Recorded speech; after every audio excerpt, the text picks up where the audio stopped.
आप तो इस यंत्र से परिचित होंगी। ये पॉलीग्राफी यंत्र है। ये आदमी के कथन में से झूठ और सच तुरंत पकड़ लेता है। जब कोई सत्य कह रहा है तो ये यंत्र हरे बिंदु से चमकता है, और जब कोई असत्य कह रहा है तो ये यंत्र लाल बिंदु से चमकता है। अब आप हमसे जो पूछना चाहती हैं पूछ सकती हैं। ठीक है, तो बताइए कि चाचा जी के बारे में आपने जो कुछ भी कहा, क्या वो सच था? 100% सत्य है।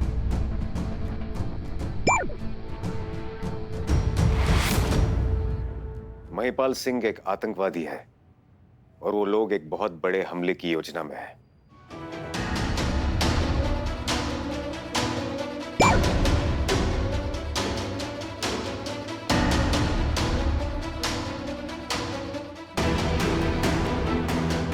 कैसा हमला? वो हम आपको नहीं बता सकते, ये गोपनीय है। लेकिन हाँ, इंटेलिजेंस ने इसकी सत्यता की पुष्टि की है कि एक बहुत बड़ा आतंकवादी हमला महिपाल सिंह के आवास से होने वाला है, जिससे पूरा देश एक बड़ी महामारी की चपेट में आ जाएगा।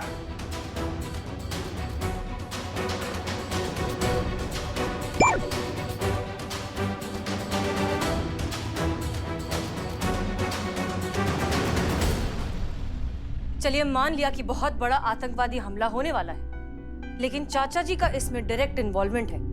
इस बात का कोई सबूत, कोई गवाह है आपके पास? इसमें दत्ता की भी भागीदारी है और उसके खिलाफ हमारे पास सबूत भी है। हम दत्ता जी के बारे में नहीं, हम महिपाल चाचा जी के बारे में पूछ रहे हैं। क्या उनके खिलाफ कोई सबूत है? जी नहीं। कानून की नजर में जब तक किसी के गुनहगार होने का सबूत ना मिल जाए, वो निर्दोष होता है। निर्दोष हो या गद्दार, ये तो बाद में कानून तय करेगा। लेकिन सबसे पहले हमें महिपाल सिंह के आवास तक पहुंचना है और आप हमें वहां ले जाएंगे। नहीं तो उनका मिशन सफल हो जाएगा और चारों तरफ बर्बादी होगी।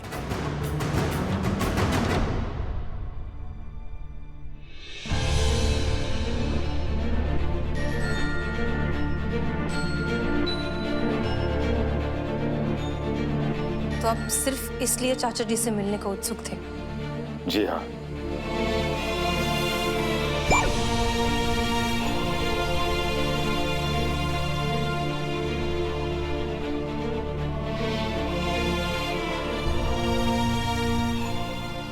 तो आप हमारे करीब सिर्फ उन्हें पकड़ने के लिए आए थे?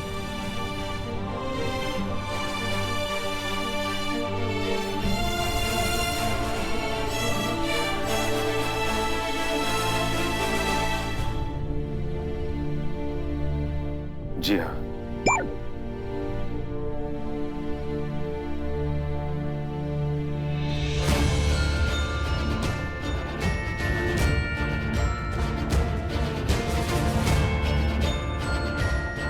हमारे साथ प्यार, इजहार, शादी, ये सब एक नाटक था इस मिशन के लिए।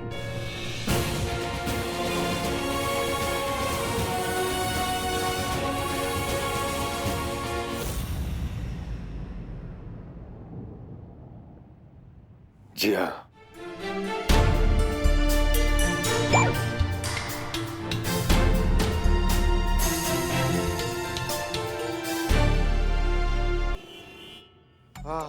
हो गया, पूरा काम हो गया। देखो देखो जॉलिन दिख रहा है क्या? बड़ा बड़ा ब्रो, अब पूरा काम खत्म हो गया। अभी अपने को भूख लगेली है।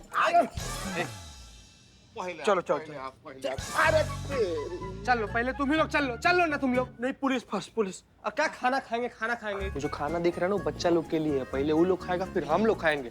अगर बच गया तो बाहर फेंक देंगे, फिर खा लेना तुम दोनों। हम क्या फालतू है क्या? ओ तुम तीनों क्या बकैती चल रही है? खाना मिलेगा, सबको खाना मिलेगा। पहले मैडम सर को तो आने दो। जाओ यहाँ से। चलो ना यार, जाओ ना तुम, जाओ ना। ये मैडम सर फोन नहीं उठा रही है, कब से हम उनको फोन कर रहे हैं। अचानक से गायब हो जाती है आजकल। क्या कभी भी आपने हमसे प्यार किया?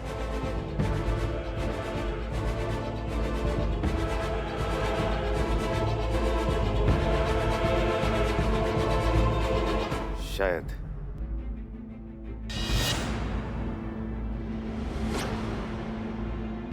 शायद नहीं अनुभव सर। हाँ या ना? क्या आपने कभी हमसे प्यार किया? जी नहीं।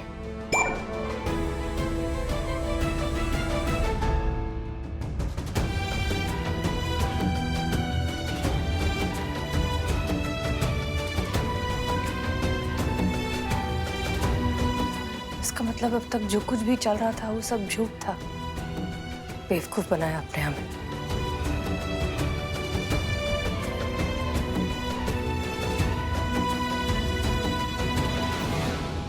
क्योंकि हमारे पास और कोई रास्ता नहीं था सिवाय इस झूठ के। और हम अच्छी तरह से जानते थे कि आप अपने पिता समान चाचा जी के विरुद्ध कभी नहीं जाएंगी। और जब देश की सुरक्षा की बात आती है तो आपके चाचा जी तो क्या, हम खुद के चाचा जी को भी नहीं छोड़ते। हमें पता था हसीना मलिक कि किस तरह की प्रतिक्रिया रहेगी आपकी, इसलिए हमने इरादे आपसे छिपाए रखे। आप जज्बात से काम लेती हैं और हम फर्ज से। और जब फर्ज की बात आती है तो कई बार जज्बात का दामन छोड़ना पड़ता है। और अब जब आप सत्य जान चुकी हैं तब हम आपको इस मिशन में ऑन बोर्ड ले रहे हैं। बाकी इंफॉर्मेशन भी हम आपको दे देंगे। चलिए हमारे साथ। हम कह रहे थे कि प्यार में हर चीज अचानक ही तो होती है। तुमको पता है हमारा लल्ला जो है ना वो भी अचानक ही आ गया। लल्ला था कि छींक अचानक से आ गया? बाप रे। प्यार की बातें है ना, आप नहीं समझेंगे, छोड़िए। एक तो अनुभव भैया भी फोन नहीं उठा रहे हैं, बताइए। हमको लग रहा है ना हसीना मैडम और अनुभव सर ना साथ में मिलकर स्पीच लिख रहे हैं। हो सकता है। कहाँ हो सकता है, स्पीच का समय हो गया। ऐसे समय में अनुभव भैया से मिलने चली गई है। ये इनका हिंदी और उर्दू का जो मिलन है ना, हमारे समझ में नहीं आता है। और ये कब तक सिखाएगी इनको पुलिस के बारे में? थोड़ी देर में ये पुलिस बन जाएगी।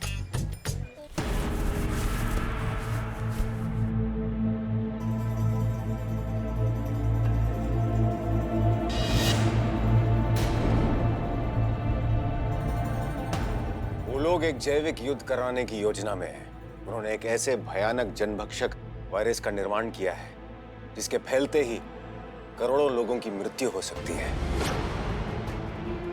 और इसमें उन आतंकवादियों का साथ दे रहे हैं आपके चाचा महिपाल सिंह। इसलिए उन तक पहुंचने के लिए हमने आपके साथ प्यार का नाटक किया। महिपाल सिंह के गांव के लोगों की दृष्टि में वो एक महान आदमी है। सभी लोग इसकी बहुत इज्जत करते हैं, इसलिए हम उसे सीधे सीधे गिरफ्तार नहीं कर सकते। इसलिए हमें आपका जीवन साथी बनकर वहां जाना होगा और उसे हिरासत में लेना होगा।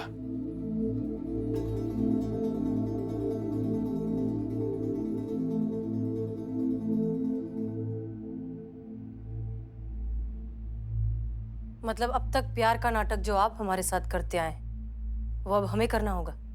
जिस तरह आपने हमें धोखा दिया, अब हमें अपने अब्बू समान चाचा जी को धोखा देना होगा। अगर आप इस प्रश्न का उत्तर चाहती हैं तो जी हाँ, हम वही चाहते हैं।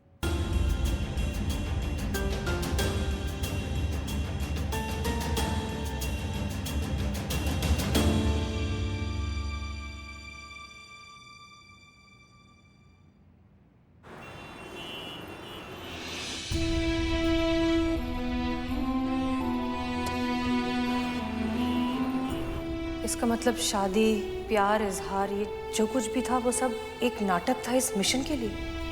जी हाँ।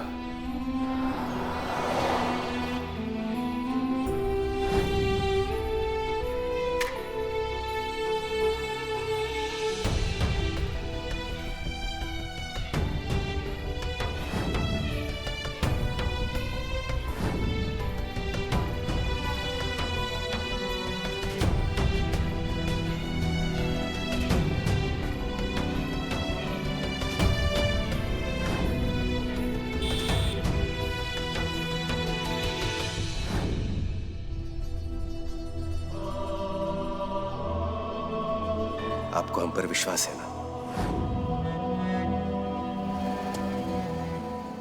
देखिए सर, हम घुमा फिरा के बात नहीं कर सकते, हम साफ साफ कह रहे हैं।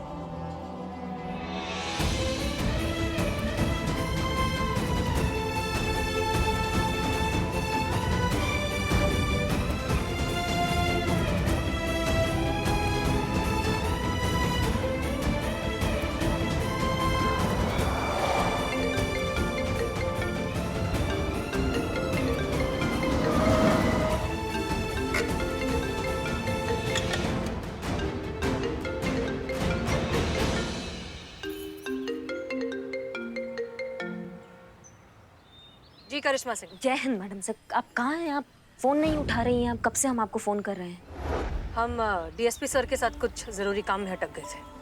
हाँ, तो आपका जरूरी काम अगर निपट गया हो तो क्या आ जाइए। काफी टाइम से स्कूल के बच्चे स्टडी टूर के लिए थाना विजिट करने आए हैं। हाँ, हम बस 10 मिनट में पहुंच रहे हैं। ठीक है मैडम, आ जाइए जल्दी से। जय हिंद। जी।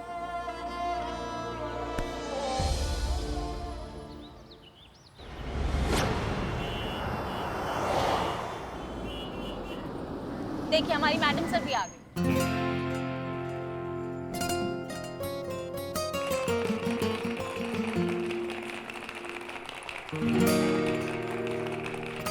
जय हिंद मैडम सर। जय हिंद, जय हिंद। बच्चों, अब सॉरी, हमें आने में थोड़ी सी देर हो गई। प्रोग्राम शुरू करें? हाँ, आपके स्पीच को छोड़कर बाकी सब कुछ बता दिया गया है। थाना दिखा दिया गया है, कानून का महत्वता बता दिया गया है। बस आपका स्पीच बचा है। ठीक है, शुरू करते हैं।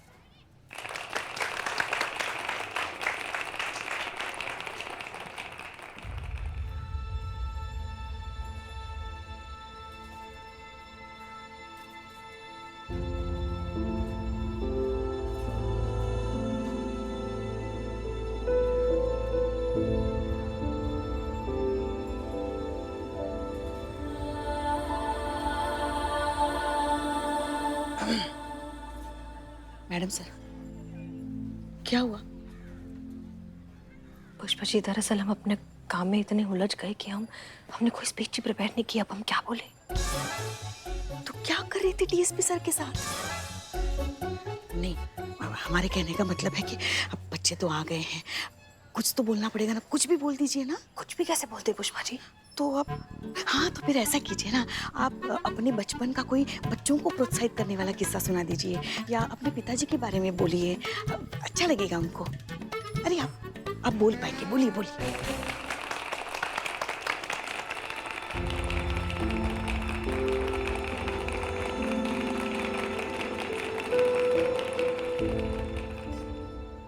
आज हम आपको कोई लंबी सी बोरिंग सी स्पीच नहीं देना चाहते। आज हम आपको अपने अब्बू का एक किस्सा सुनाना चाहते हैं। एक ऐसा किस्सा जो हमें हमेशा जिंदगी भर याद रहेगा। हम बहुत छोटे से थे जब की ये बात है। हमारे अब्बू एक कांस्टेबल थे और बहुत ही ईमानदार आदमी थे। एक बार उन्होंने एक बहुत ही रईस इंसान की गाड़ी रोकी क्योंकि वो ट्रैफिक के रूल्स तोड़ रहा था। उससे उसका लाइसेंस मांगा चालान बनाने के लिए। उस आदमी ने मना कर दिया और बदले में उसने हमारे अब्बू को 500 रुपए देने की कोशिश की रिश्वत में। अब्बू ने क्या किया? अब्बू ने मना कर दिया। उन्होंने कहा कि हम बहुत ईमानदार हैं और हम रिश्वत नहीं लेते। फिर उस रईस आदमी ने रिश्वत की कीमत बढ़ानी शुरू कर दी। 500 से 1000, 1000 से 2000, 2000 से 5000, करते करते कीमत 10,000 तक पहुंच गई। लेकिन फिर भी हमारे अब्बू ने मना कर दिया। थक हार कर और हैरान होकर उस रईस आदमी ने अब्बू से पूछ ही लिया, आपको नहीं लगता कि इतनी बड़ी कीमत ठुकरा कर आप अपना नुकसान कर रहे हैं? अब्बू ने क्या जवाब दिया? अब्बू ने कहा कि जब भी मैं कोई काम देश हित के लिए करता हूं तो मेरा कभी कोई नुकसान नहीं होता। और जब फर्ज की बात आती है तो कई बार जज्बात का दामन छोड़ना पड़ता है। फिर उस आदमी ने अब्बू से पूछा कि आप तो सिर्फ एक कांस्टेबल हैं, आपकी तो तनख्वाह भी इतनी ज्यादा नहीं है, फिर भी आपके मन में एक बार भी ख्याल नहीं आया कि आपको पैसे रख लेने चाहिए? अब्बू ने इस बात का जो जवाब दिया, उस बात पर हम आज भी गर्व करते हैं। उन्होंने कहा कि मेरी निजी जिंदगी में चाहे कितने भी दुख दर्द हो, देश हित का जज्बात हमेशा उसके ऊपर होता है।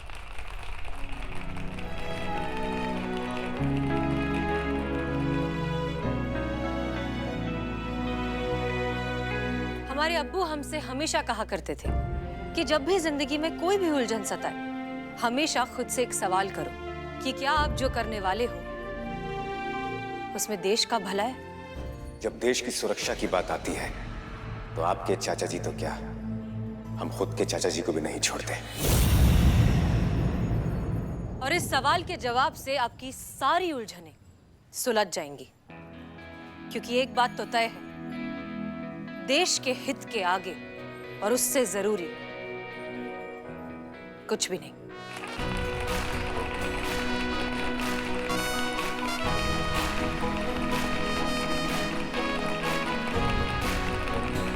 बच्चों, आप सब हमारा भविष्य हैं। आगे चलकर हम नहीं होंगे, आप होंगे। आगे चलकर आप सबको ही हमारे इस देश को संभालना है, संवारना है। इसलिए जिंदगी में जब भी कुछ भी सोचना हो, कुछ भी करना हो, हमेशा याद रखिए, सबसे पहले, सबसे आगे अपना देश। क्या बात है?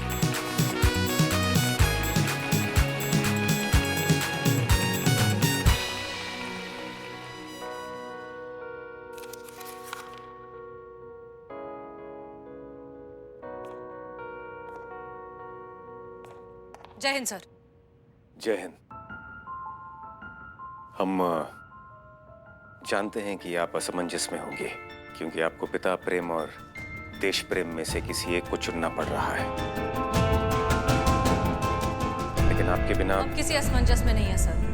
हम शारीरिक और मानसिक दोनों तरीके से इस मिशन के लिए तैयार हैं।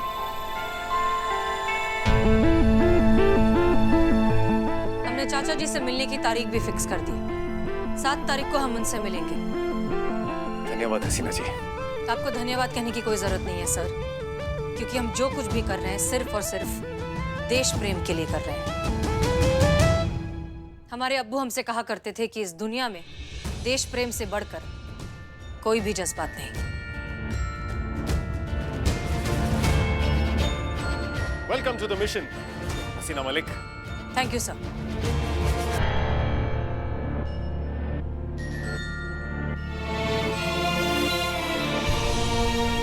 अब्बू,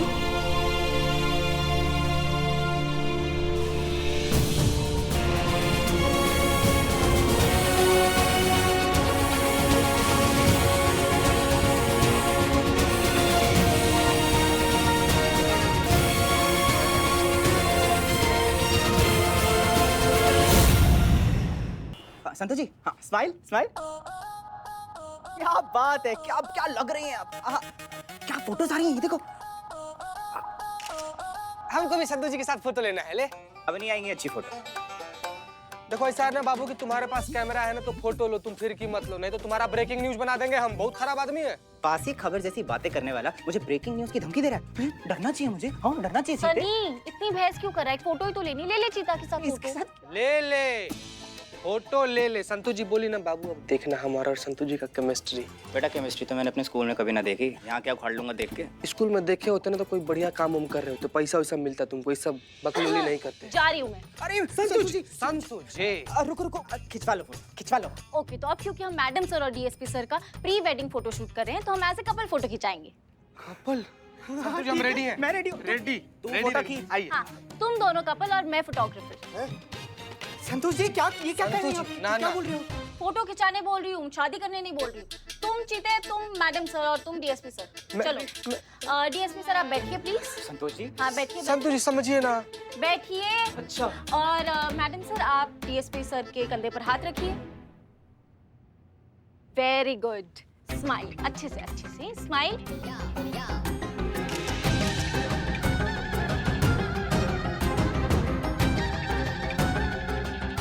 स्माइल।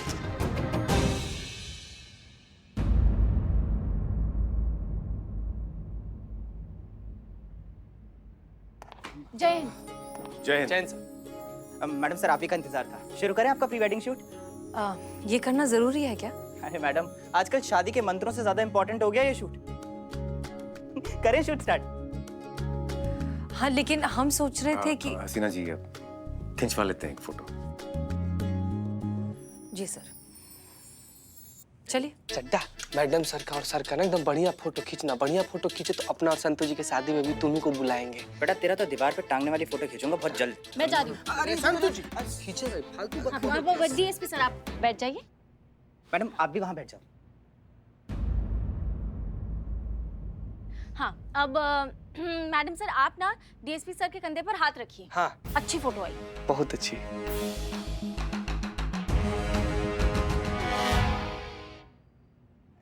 मैडम सर हम बताते हैं, देखिए।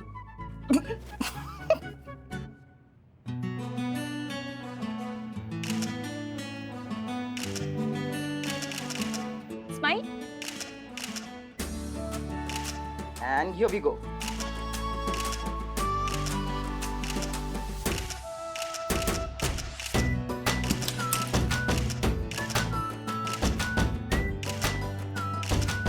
कितने प्यारे लग रहे हैं दोनों।